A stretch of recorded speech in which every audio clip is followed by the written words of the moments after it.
Everyone, राजधानी coaching centre में आपका स्वागत है।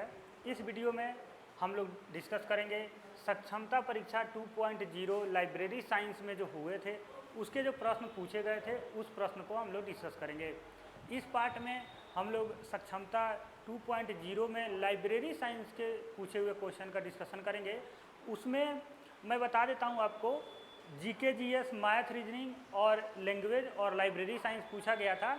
बहुत लोगों को ये पता नहीं होगा कि सक्षमता परीक्षा भी हुआ था लाइब्रेरी साइंस में, वो भी जैसे टीचर का सक्षमता परीक्षा हमने सुना था, इसको कंडक्ट कराया था बिहार स्कूल एग्जामिनेशन बोर्ड ने। और जो बीपीएससी कंडक्ट कराता है जैसे टियर 1, 2, 3 वो अलग एग्ज़ाम है, और जो सक्षमता परीक्षा है ये अलग एग्ज़ाम है। इसको कंडक्ट कराता है बिहार स्कूल एग्जामिनेशन बोर्ड। और ये किसके लिए है? ये उन लोगों के लिए है जो लोग ऑलरेडी बिहार गवर्नमेंट में संविदा पे जैसे 2008 में टीचर बने थे या लाइब्रेरियन बने थे, बाद में उनको राजकर्मी का दर्जा देने के लिए ये एग्ज़ाम को कंडक्ट कराया गया था। और टीचरों को भी वो एग्ज़ाम देना पड़ा था, लाइब्रेरियन को भी देना पड़ा था, और जो लोग उसमें पास हुए उनको राजकर्मी का दर्जा दिया गया। और उनका फुल पेमेंट जो राजकर्मी को, टीचर को दिया जाता है, उसके बाद से उनको फुल पेमेंट बिहार गवर्नमेंट ने देने लगा। तो इस वीडियो में हम लोग सक्षमता परीक्षा 2.0 लाइब्रेरी साइंस में जो पूछे गए सवाल थे उसको हम लोग डिस्कस करेंगे। और ये वीडियो आपके आने वाले जो बिहार या बीपीएससी लाइब्रेरियन एग्ज़ाम है उसके लिए बहुत हेल्पफुल होगा। आपको एक आइडिया लग जाएगा कि किस लेवल के क्वेश्चन पूछे जाते हैं और हम लोग को कैसे पढ़ना है। हम लोग को अगर ऑब्जेक्टिव भी पढ़ना है तो किस मोड में पढ़ना है। जैसे क्या होता है, ऑब्जेक्टिव का मतलब होता है, बहुत लोग ऐसा सोचते हैं कि बस क्वेश्चन आंसर, ऐसा नहीं होता है। ऑब्जेक्टिव का मतलब होता है उसके ऑप्शन के साथ भी मतलब दिमाग लगाना, ऑप्शन के साथ भी उस चीज़ को लेते चलना, रिवीजन के तौर पे लेते चलना। तो हम लोग इसमें डिस्कस करेंगे, इससे आपको एक अच्छा आइडिया लगेगा कि कैसे प्रिपरेशन करना है। दूसरी चीज़, ये वीडियो डेमो लेक्चर के तौर पे यूट्यूब पे अपलोड होगा, राजधानी कोचिंग सेंटर के यूट्यूब चैनल पे। वहाँ से आप जाकर देख सकते हैं और उसके बाद डिसाइड कर सकते हैं कि हमारे बैच ज्वाइन करना है। देखिए, हमारा ऑफलाइन और ऑनलाइन दोनों बैचेज है। जैसे कि जो ऑफलाइन बैच है ये राजधानी कोचिंग सेंटर ऑफलाइन सेंटर पे होगा, और इसका एड्रेस मैं बता देता हूँ आपको। पटना यूनिवर्सिटी के पास, अशोक राजपथ, पटना यूनिवर्सिटी के पास पिलर नंबर 60 और 61 के सामने राजधानी कोचिंग सेंटर है। वहाँ पे ऑफलाइन बैचेज स्टार्ट होगा। जो ऑनलाइन बैचेज है वो राजधानी कोचिंग सेंटर के ऐप पर, जो आप गूगल प्ले स्टोर में जाइए, इसका ऐप डाउनलोड कर लीजिए राजधानी कोचिंग सेंटर का, वहाँ पे कोर्सेस आपको मिल जाएंगे। जो देख लीजिए, ये जो एग्ज़ाम हुए थे, ये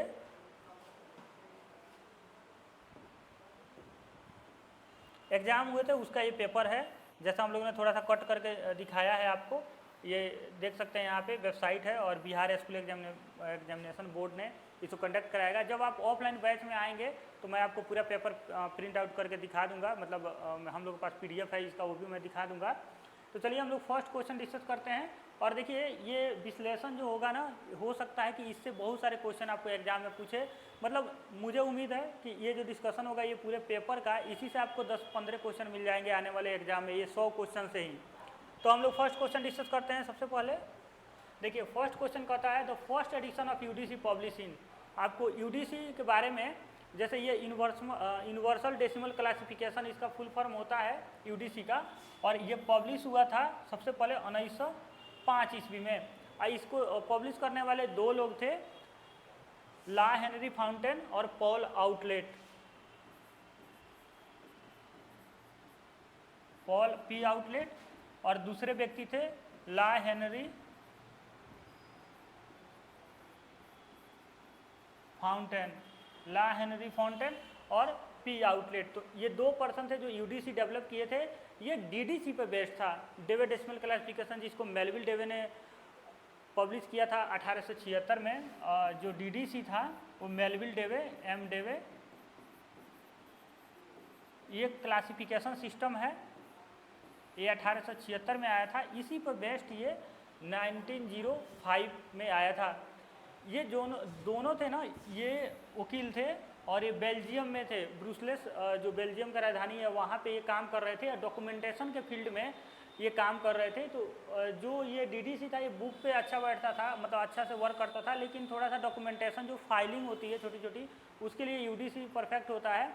और आगे चल के ला हेनरी फाउंटेन को नोबेल पीस प्राइज़ भी मिला था, ध्यान रखिएगा, नोबेल पीस प्राइज़। तो ये था फर्स्ट क्वेश्चन। सेकंड क्वेश्चन हम लोग डिस्कस करते हैं। Question number second, from which language does the word library originated, यानी लाइब्रेरी शब्द की उत्पत्ति किस भाषा से हुई है। तो लाइब्रेरी शब्द की उत्पत्ति भाषा लैटिन से हुई थी, ए लिब्रे शब्द से आया है। Second question, third question discuss करते हैं। Question number 3, which is the oldest library in the world, विश्व का सबसे पुराना पुस्तकालय कौन सा है। तो ये सबसे पुराना पुस्तकालय जो है ये अल कार्विनियन है ये। और अगर हम लोग बात करें हम लोग का सरस्वती महल, ये देखिए तंजावुर में है, ये भारत का है।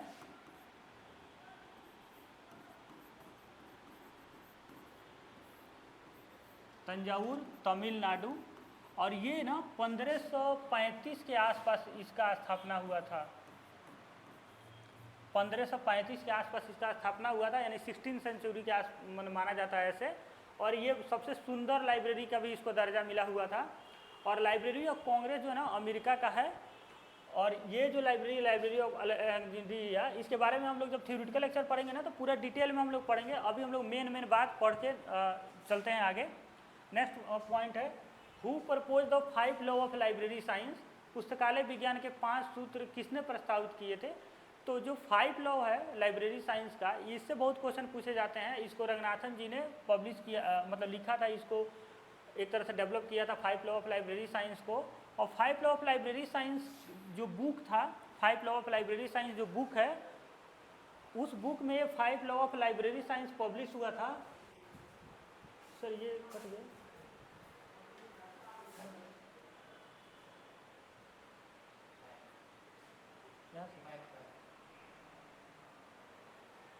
ये 1928 में इन्होंने इसको डेवलप किया था, मतलब 5 लॉ ऑफ लाइब्रेरी साइंस को 1928 में इन्होंने बनाया था। लेकिन इसका जो पब्लिकेशन था ये 1931 में पब्लिश किया गया था माले के द्वारा, मद्रास लाइब्रेरी एसोसिएशन के द्वारा। तो ध्यान रखिएगा, इसका पब्लिकेशन जो ये बुक का ये फर्स्ट बुक था रंगनाथन जी का, और इसका पब्लिकेशन 1931 में मद्रास लाइब्रेरी एसोसिएशन के द्वारा पब्लिश हुआ था। लेकिन इसको डेवलप जो 5 लॉ ऑफ लाइब्रेरी साइंस जब इन्होंने लिखा था तो ये 1928 में ही लिख लिया था। अब एस आर रंगनाथन जी का ये फर्स्ट बुक है। ऐसे एस आर रंगनाथन जी के बारे में हम लोग जब डिटेल में पढ़ेंगे तो आपको पता चलेगा, लगभग 64 बुक इन्होंने लिखा है, जिसमें colon classification, cataloguing, triple C और 5 law of library science, library management, ये सब इनकी मेन पुस्तकें हैं। आगे हम लोग 5 लॉ के बारे में भी जिक्र करेंगे कि कौन कौन सा ये लॉ है। नेक्स्ट क्वेश्चन हम लोग डिस्कस करते हैं। Question number 5, the second law of library science state that, यानी पुस्तकालय विज्ञान द्वारा दूसरा नियम कौन सा है। तो देखिए, फर्स्ट नियम जो है बुक आर फॉर यूज, यानी पुस्तकें उपयोग के लिए है, ये फर्स्ट लॉ है। जो every reader his her book है, प्रत्येक पाठक को उसकी पुस्तक मिले, ये सेकेंड लॉ है। Save the time of the reader, ये फोर्थ लॉ है लाइब्रेरी साइंस के, जिसको हम लोग अभी बात किए हैं, रंगनाथन जी ने इसको डेवलप किया था। और library is a growing organism, यानी पुस्तकालय एक विकासशील संस्था है, ये भी सेंटेंस सही है। या एक पुस्तकालय एक ग्रोइंग ऑर्गेनिज्म, यानी पुस्तकालय एक विकासशील संस्था है। ये जो संस्था है ना, ये ऑर्गेनिज्म, इसको हम लोग थ्योरेटिकल लेक्चर में डिस्कस करेंगे कि जो संस्था है इसको हम लोग ऑर्गेनाइजेशन कहते हैं, ऐसे ऑर्गेनाइजेशन। लेकिन लाइब्रेरी साइंस के सेंस में ये गलत माना जाता है, और ऑर्गेनिज्म में यहाँ पे आता है। ये क्यों होता है हम लोग थ्योरेटिकल लेक्चर में देखेंगे। तो इस क्वेश्चन का जो आंसर है ये बी होगा, every reader his her book. तो पुस्तकालय एक विकासशील संस्था है। नेक्स्ट क्वेश्चन है क्वेश्चन नंबर, ये हमारा बैच है जो आपको 21 जुलाई से स्टार्ट हो रहा है 3 से 7 PM। और जो ये बैच है इसमें 5:30 to 7 PM जो क्लास होगा वो मैं लूँगा लाइब्रेरी साइंस का, बाकी हमारे टीचर लेंगे जो ऑन सब्जेक्ट है, और ऑनलाइन और ऑफलाइन दोनों मोड में रहेंगे। ऑफलाइन में आपको आना होगा राजधानी कोचिंग सेंटर में, ऑनलाइन में आपको ऐप पर ज्वाइन कर सकते हैं राजधानी कोचिंग सेंटर के ऐप पर। ये टारगेटेड बैच है जो बीपीएससी लाइब्रेरियन को कवर करेगा, स्टेट को कवर करेगा और रिजल्ट ओरिएंटेड है, यानी कि आप यहाँ से अगर पढ़ते हैं तो आपका कन्फर्म आपका सिलेक्शन होगा। तो Ranganathan library collection lose relevance after how many year, यानी रंगनाथन जी के अनुसार पुस्तकालय संग्रह कितने वर्षों के बाद अप्रासंगिक हो जाता है।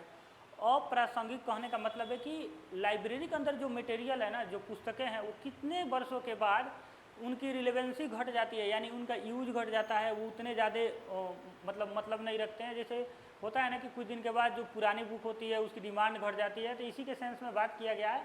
तो 20 ईयर के बाद ऑप्शन नंबर ए इसका करेक्ट आंसर होगा। नेक्स्ट क्वेश्चन है question number 8, annual withdraw from a library collection should average at least, यानी पुस्तकालय संग्रह से वार्षिक निकासी का औसत कम से कम कितना होना चाहिए। यानी जो लाइब्रेरी है उसमें ये पूछा गया है कि अगर हम लोग के पास कलेक्शन है तो एवरेज कितने ऐसे पुस्तकें हैं जिसको हम लोग को निकाल देना चाहिए।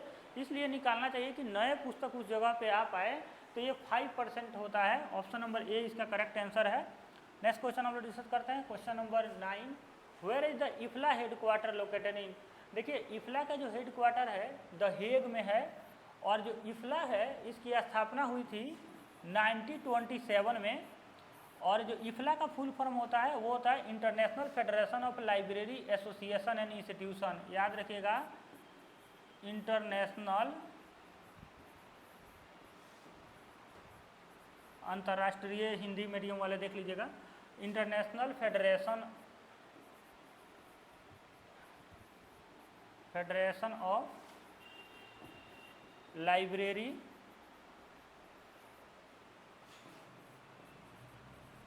Association and institution.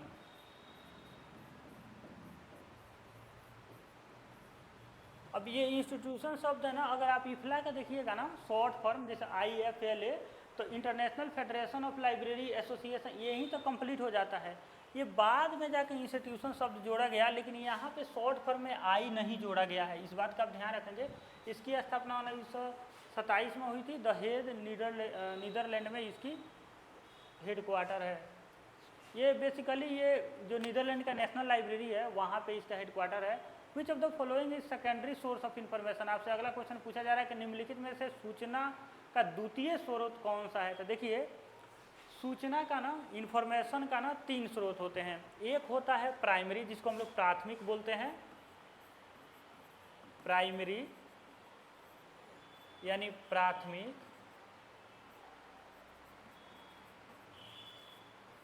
एक होता है सेकेंडरी यानी द्वितीय। एक होता है टर्शियरी यानी तृतीयक। तो जो प्राइमरी, सेकेंडरी, टर्शियरी होता है, इसमें प्राथमिक, द्वितीय और तृतीयक 3 तरह के सोर्स होते हैं, इंफॉर्मेशन सोर्स होते हैं। प्राइमरी में उस डॉक्यूमेंट को रखा जाता है जिसका जनरेशन जो है ना, जिसका डेवलपमेंट फर्स्ट टाइम होता है। जैसे कोई रिसर्च पेपर, जैसे आप अपने फ्रेंड को मैसेज भेजते हैं, कोई ऐसा मैसेज जो पहली बार आप जनरेट कर रहे हैं उस मैसेज को, तो वो प्राइमरी सोर्स ऑफ इंफॉर्मेशन कहलाएगा। जैसे रिसर्च पेपर आपका प्राइमरी सोर्स ऑफ इंफॉर्मेशन कहलाएगा। यानी कि मान लीजिए कोई प्राइम मिनिस्टर हैं, वो दूसरे देश के प्राइम मिनिस्टर को कोई लेटर लिख रहे हैं, तो वो प्राइमरी सोर्स ऑफ इंफॉर्मेशन कहलाएगा, क्योंकि वो पहली बार उस लेटर को लिखा गया है। लेकिन उस लेटर का यूज करके मान लीजिए कोई बुक पब्लिश किया जाता है कि इस लेटर में ये बात हुआ था, तो वो वहाँ पे इस्तेमाल जब वो लेटर हो रहा है तो वो सेकेंडरी सोर्स ऑफ इंफॉर्मेशन कहलाएगा। यानी प्राइमरी सोर्स से डराइव होकर सेकेंडरी सोर्स, इसी से ये डराइव होकर सेकेंडरी सोर्स का डेवलपमेंट होता है, इसी से यानी प्राइमरी सोर्स से डराइव होता है। देखिए ये किस टाइप का आप समझिए, जैसे कि हम लोगों के ना मतलब जैसे फिजिक्स है, केमिस्ट्री है, बायोलॉजी है, तो आप देखेंगे कि फिजिक्स में कितने चीज़ें डेवलप हुई, जैसे लाइट टॉपिक हुआ या आपका साउंड हुआ या मैग्नेटिक हुआ। तो ये जो टॉपिक है अपने आप में बहुत रिसर्च का विषय है, क्योंकि आप जब देखते हैं, अगर लाइट आप 5 क्लास में पढ़ते हैं तो बेसिक लाइट का पढ़ते हैं, फिर आप 8 क्लास में थोड़ा सा एडवांस पढ़ते हैं, 12th में फिर एडवांस पढ़ते हैं, ग्रेजुएशन में उससे ज़्यादा एडवांस पढ़ते हैं, और जब उस पर पीएचडी करते हैं तो और भी ज़्यादा एडवांस पढ़ते हैं। तो इसका मतलब ये हुआ कि लाइट पे जो रिसर्च है वो तो प्राइमरी सोर्स है, लेकिन उसका जो क्लासेस है जैसे 5, 10, 8 उनके अकॉर्डिंग उस लाइट के टॉपिक से हमें क्या क्या पढ़ना है, उन जो स्टूडेंट का माइंड है उस लेवल से जब डिज़ाइन किया जाता है सिलेबस को, जिसको हम लोग बोलते हैं टेक्स्ट बुक। तो जो टेक्स्ट बुक होता है ये सेकेंडरी सोर्स होता है, क्योंकि ये रिसर्च पेपर से बहुत सारे रिसर्च पेपर का कलेक्शन से हम लोग उस चीज़ को निकालते हैं जो स्टूडेंट के माइंड के लेवल के आसपास मैच करता है, तो हम लोग बुक क्रिएशन करते हैं। तो टेक्स्ट बुक जो होता है वो सेकेंडरी सोर्स होता है।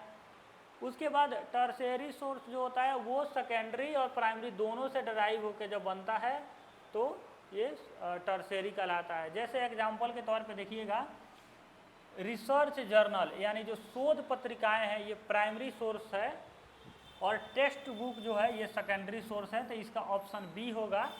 इंसाइक्लोपीडिया भी जैसे ये टर्शियरी के अंतर्गत भी आता है, और बिब्लियोग्राफी भी टर्शियरी के अंतर्गत आता है। जिनको बिब्लियोग्राफी के बारे में नहीं पता है मैं बता दूं, बिब्लियोग्राफी का मतलब होता है ग्रंथ सूची। ग्रंथ सूची जैसे हम लोग के देश में नेशनल बिब्लियोग्राफी पब्लिश किया जाता है एवरी मंथ, नेशनल बिब्लियोग्राफी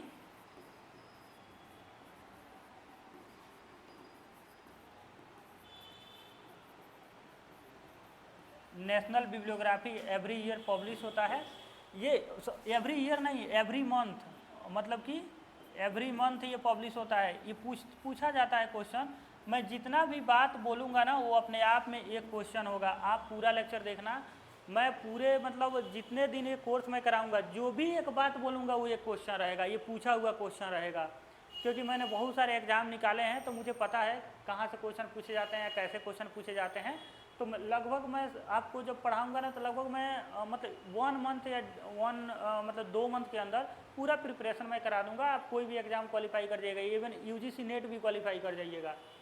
तो नेशनल बिब्लियोग्राफिक एवरी मंथ ये पब्लिश करता है। इसको करता कौन है publication? CRL, central reference library, इसको पब्लिश करता है। ये कलकत्ता में है सेंट्रल रेफरेंस लाइब्रेरी, इसको पब्लिश करता है। और ये फर्स्ट टाइम पब्लिश हुआ था 1958 में, और इसको पब्लिश तब से ये बीच में 1-2 साल डिसकंटिन्यू रहा, लेकिन फिर पब्लिश हो रहा है। इसमें क्या होता है कि देश के अंदर जितने भी पुस्तकें पब्लिश होती है उनका यहाँ पे लिस्ट होता है। ये नेशनल बिब्लियोग्राफिक में एवरी मंथ जो पत्रिकाएं आती है बिब्लियोग्राफी, उसमें पूरा लिस्ट दिया होता है 1 मंथ के अंदर देश भर में जितने भी पुस्तकें पब्लिश हुई है। अब ये पुस्तकें कैसे पता चलता है, ये नेशनल बिब्लियोग्राफी ये CRL को, कोलकाता में जो CRL है, इसको कैसे पता चलता है कि हमारे देश में इतना सारे पुस्तक आए हैं, मतलब पब्लिश हुए हैं? ये पता चलता है डिपोजिटरी एक्ट से। जैसे अभी हमने बताया ना जो 1954 में, जैसे मैं ये क्वेश्चन में आपको डिस्कशन कराया था,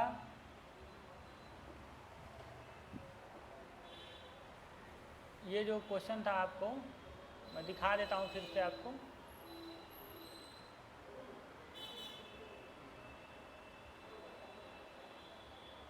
ये वाला delivery of book public library act 1954, इस एक्ट के तहत जो पब्लिशर को एक एक कॉपी प्रोवाइड करना रहता है ना, तो ये प्रोवाइड करते हैं national library of India Kolkata को। और जो नेशनल लाइब्रेरी कोलकाता है ना, उसी का जो पार्ट है वो CRL है। CRL जो है ये नेशनल लाइब्रेरी ऑफ इंडिया का ही एक डिवीज़न है जो नेशनल बिब्लियोग्राफी को देखता है, और लाइब्रेरी है ये, ठीक है। तो इसीलिए उनको बुक मिलता है नेशनल लाइब्रेरी को पब्लिशर के द्वारा, वो यहाँ पे इनको लिस्ट मिल जाता है, इस तरह से पब्लिश हो जाती है। नेक्स्ट क्वेश्चन हम लोग डिस्कस करते हैं। आई थिंक आपको समझ में आया होगा। जो जर्नल रिसर्च जर्नल होगा, जो पहली बार कोई भी चीज़ें जब पब्लिश होती है या उसका डेवलपमेंट होता है, वो सब प्राइमरी सोर्सेस है। प्राइमरी सोर्सेस से जो डेराइव होकर बनता है वो सेकेंडरी है। सेकेंडरी से जो डेराइव होकर बनता है वो टर्शियरी है। तो अब आप कहेंगे कि ये नेशनल जो बिब्लियोग्राफी वो टर्शियरी कैसे हो गया? तो ये ऐसे हो गया कि जो मान लीजिए कोई बुक पब्लिश हुआ, ठीक, तो बुक पब्लिश हुआ तो पहली बार कोई मान लीजिए बुक पब्लिश हुआ लिटरेचर में, तो ये हो सकता है प्राइमरी हो। अगर कुछ टेक्स्ट बुक भी पब्लिश हुए हैं तो ये सेकेंडरी हो गया। अब ये सभी मिला के ना हम लोग का नेशनल बिब्लियोग्राफी बनता है, तो इसीलिए प्राइमरी सेकेंडरी से डराइव होकर जो बनता है वो टर्शियरी हो जाता है। चलिए नेक्स्ट क्वेश्चन हम लोग डिस्कस करते हैं, क्वेश्चन नंबर 11। हाँ, ये डिलीवरी ऑफ बुक एक्ट आपसे पूछा गया है पब्लिक लाइब्रेरी, तो ये 1954 में, देखिए 2 बार एक ही क्वेश्चन पूछे गए हैं। इसमें अगर आप न्यूज़पेपर जोड़ देंगे तो 1956 इसका आंसर हो जाएगा। नेक्स्ट क्वेश्चन ये बैच के बारे में है कि मतलब कि आपको ज्वाइन करना है तो 21 जुलाई को आ जाइए पटना अशोक राज पर ज्वाइन कर लीजिए। नेक्स्ट क्वेश्चन है UGC curriculum development committee was formed in. देखिए आपसे पूछा गया है कि यूजीसी जो है ना, यूनिवर्सिटी ग्रांट कमीशन, जो भारत का यूनिवर्सिटी का एपेक्स बॉडी है, ये मतलब सबसे बड़ी बॉडी है, यही सभी यूनिवर्सिटी कॉलेजेस को बेसिकली यूनिवर्सिटी को मान्यता देता है, जिसके कारण यूनिवर्सिटी कोर्सेस रन कर पाती है। तो जो यूजीसी करिकुलम डेवलपमेंट प्रोग्राम यानी करिकुलर डेवलपमेंट प्रोग्राम मतलब कि उस समय एक डिसाइड किया गया था कि सिलेबस को लेके कि क्या हम लोगों का सिलेबस होगा और कैसे हम लोग इस चीज़ को आगे बढ़ाएंगे, देश में कैसे एजुकेशन को डेवलप करेंगे। तो उस समय सिलेबस का डेवलपमेंट हुआ था और ये हुआ था 1993 में, और इसके अध्यक्ष थे यशपाल।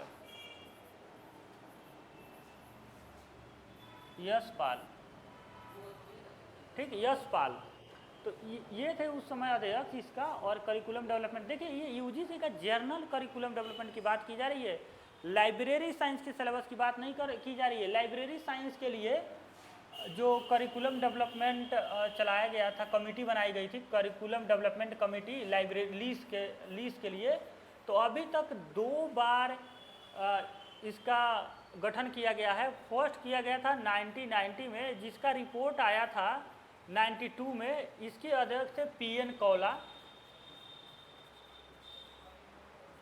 अब देखिए ये जो करिकुलम डेवलपमेंट कमेटी है, ये लाइब्रेरी इंफॉर्मेशन साइंस के लिए है। ये जो यूजीसी का करिकुलम डेवलपमेंट है, ये पूरा होल ब्रांचेज के लिए, जैसे हिस्ट्री, ज्योग्राफी, इंजीनियरिंग, मेडिकल, सब के लिए बात कर रहा है। लेकिन ये सिर्फ लाइब्रेरी साइंस की मैं बात कर रहा हूँ क्योंकि हमारा लाइब्रेरी साइंस पे फोकस है।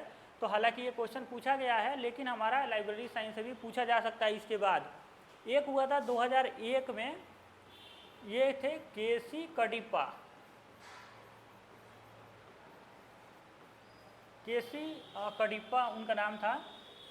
तो उन्होंने मतलब ये अध्यक्ष थे उस समय। 2001 में भी सिलेबस डेवलपमेंट का काम हुआ था लाइब्रेरी इंफॉर्मेशन साइंस में। अभी 2001 का ही सिलेबस चल रहा है देश में। आज हम लोग जी रहे हैं 2025 में। तो आप सोचिए कि हम लोग जो एक में जो सिलेबस डेवलप किया गया, आज भी वही सिलेबस पढ़ रहे हैं। हमारा सिलेबस अब देखिए यूनिवर्सिटी कब इसको नए सिरे से बनाती है, क्योंकि सिलेबस में बहुत लूप होल है। जो आज कंपटीशन में पूछा जाता है वो बिली असेंबलीज के सिलेबस में नहीं रहता है। जो सिलेबस, क्योंकि ये बहुत पुराना सिलेबस है, बहुत सारे चीज़ डेवलप्ड हो गई, इंफॉर्मेशन टेक्नोलॉजी में बहुत सारे विकास हो गया, सॉफ्टवेयर में बहुत सारा विकास हो गया। आज देखिए आपका एआई का दौर आ गया, लेकिन हम लोग 2001 का सिलेबस को पढ़ रहे हैं। आगे आइए, नेक्स्ट क्वेश्चन है the world classification comes from the Latin word, यानी वर्गीकरण शब्द लैटिन शब्द से लिया गया है। किस शब्द से लिया गया है? मतलब एक लैटिन शब्द जो क्लासिफिकेशन है, ये लैटिन शब्द से लिया गया है, लेकिन कौन सा लैटिन शब्द से लिया गया है? तो क्लासिस से लिया गया है। ऑप्शन नंबर ए इसका करेक्ट आंसर होगा। नेक्स्ट क्वेश्चन हम लोग डिस्कस करते हैं, question number 15। Paul Otlet and Henri La Fontaine, वो मैंने बताया था उस समय कि यूडीसी का इन्होंने डेवलपमेंट किया था। सेकंड क्वेश्चन था, देखिएगा, Paul Otlet and Henri La Fontaine. मैंने ला हेनरी फॉन्टेन बोला था उस समय, थोड़ा सा ये करेक्ट कर लीजिएगा। हेनरी ला फॉन्टेन इनका नाम था, और इन्हीं को नोबेल पीस प्राइज मिला था। नोबेल शांति प्राइज मिला था इनको, और इन्होंने यूडीसी इन लोगों ने डेवलप किया था। देखिए, लाइब्रेरी ऑफ कांग्रेस क्लासिफिकेशन, इसको लाइब्रेरी ऑफ कांग्रेस ने डेवलप किया था। डीडीसी को मेलविल डेवे ने डेवलप किया था। सीसी को रंगनाथन जी ने किया था। नेक्स्ट क्वेश्चन हम लोग डिस्कस करते हैं, question number 16। Who initiated the 5 fundamental category, यानी 5 मूलभूत श्रेणियों का प्रतिपादन किसने किया था? तो 5 जो फंडामेंटल कैटेगरी है ना, वो होता है पी, फर्स्ट ये कैटेगरी पी, पीएम, ई, एस, टी, ये हम लोग का 5 फंडामेंटल कैटेगरी होता है। इसको डेवलप किए थे रंगनाथन जी। तो ऑप्शन नंबर सी इसका करेक्ट आंसर होगा। देखिएगा, जो PMEST होता है, ये हम लोग आगे जाके इसके बारे में पूरा ये टॉपिक बनता है, ठीक है। और इसमें हम लोग ना इसके चिन्ह मतलब कि जो इसको किस से डिनोट किया जाता है, मतलब कहने का मतलब कि इसका सिंबल रिप्रेजेंटेशन क्या होता है, वो सब भी पढ़ेंगे। नेक्स्ट क्वेश्चन है question number 17, who develop the subject classification system, यानी कि who develop the subject classification, जैसे CC है, DDC है, UDC है, CC है, DDC है, ये सब क्लासिफिकेशन सिस्टम है। UDC है तो मैंने बताया ही था, Paul Otlet and La, Henri La Fontaine ने इसको डेवलप किया था। DDC को मेलविल डेवे ने डेवलप किया। CC को कोलन क्लासिफिकेशन को रंगनाथन जी ने डेवलप किया था। उसी तरह सब्जेक्ट क्लासिफिकेशन को किसने डेवलप किया, तो ये डेवलप किए थे JD brown. Option number A इसका करेक्ट आंसर होगा। नेक्स्ट क्वेश्चन हम लोग डिस्कस करते हैं। Question number 18, colon classification was first published in, देखिए पहले भी हमने डिस्कस किया था कि कोलन क्लासिफिकेशन, अभी मैंने प्रीवियस क्वेश्चन में 1933 में, यानी 1933 में कोलन क्लासिफिकेशन का फर्स्ट पब्लिकेशन हुआ था। इसका आगे हम लोग जब कोलन क्लासिफिकेशन पढ़ेंगे तो इसमें ये भी पढ़ना है कि मतलब कि एडिशन आगे कब कब आया। नेक्स्ट क्वेश्चन है question number 19, phoenix schedule are the part of which classification system, तो ये DDC के अंतर्गत आता है फोनिक्स शेड्यूल। देखिए फोनिक्स शेड्यूल थोड़ा सा डिफिकल्टी है, वो जब हम लोग DDC पढ़ेंगे तो वहाँ पे हम लोग डिटेल में पढ़ेंगे इसके बारे में। नेक्स्ट क्वेश्चन है, in which year was the 23rd edition of DDC publish, यानी कि 23वां जो एडिशन है वो DDC का वो कब पब्लिश हुआ, तो ये पब्लिश हुआ 2011 में। और जो फर्स्ट एडिशन था, फर्स्ट एडिशन इसको डेवलप किए थे मेलविल डेवे, ठीक। और फर्स्ट एडिशन पब्लिश हुआ था 1876 में, ये 44 पेज का था। नेक्स्ट क्वेश्चन है क्वेश्चन नंबर 20, ये 20 था आई थिंक क्वेश्चन, तो ये था 20 क्वेश्चन। इसका अगला पार्ट हम लोग नेक्स्ट वीडियो में लेके आएंगे। आपको ये वीडियो कैसा लगा आप हमें ज़रूर बताइएगा, डिस्कशन आपको कैसा लगा।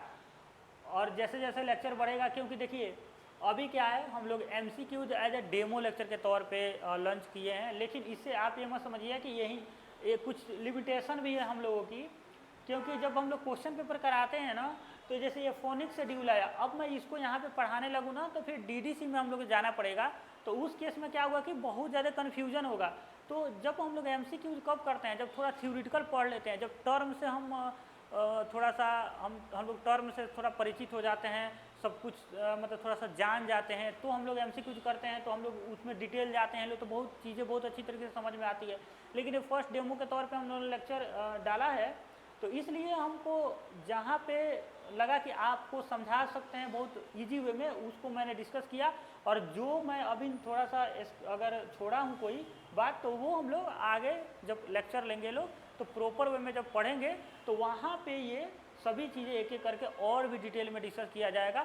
हालांकि बिहार स्टेट का जो एग्ज़ाम है उतने डिटेल में नहीं पूछे जाएंगे, लेकिन हमारा काम है, जब हमारे पास टाइम है तो हम लोग बहुत अच्छा से पढ़ेंगे, ताकि आने वाले सभी एग्ज़ाम लाइब्रेरी साइंस में हम लोग क्वालिफाई कर पाएँ। तो आई होप आपको समझ में आया होगा। आपको अगर बैच ज्वाइन करना है तो 21 तारीख से हमारा बैच स्टार्ट हो रहा है, आप आ जाइए अशोक राजपथ पिलर नंबर 60-61 के पास, और आप कोर्सेज ज्वाइन कर सकते हैं। ऑफलाइन और ऑनलाइन के लिए ऐप पर विजिट कर सकते हैं, वहाँ पे आप ज्वाइन कर सकते हैं। तो थैंक यू फॉर वॉचिंग, मिलते हैं नए वीडियो में नए लेक्चर के साथ।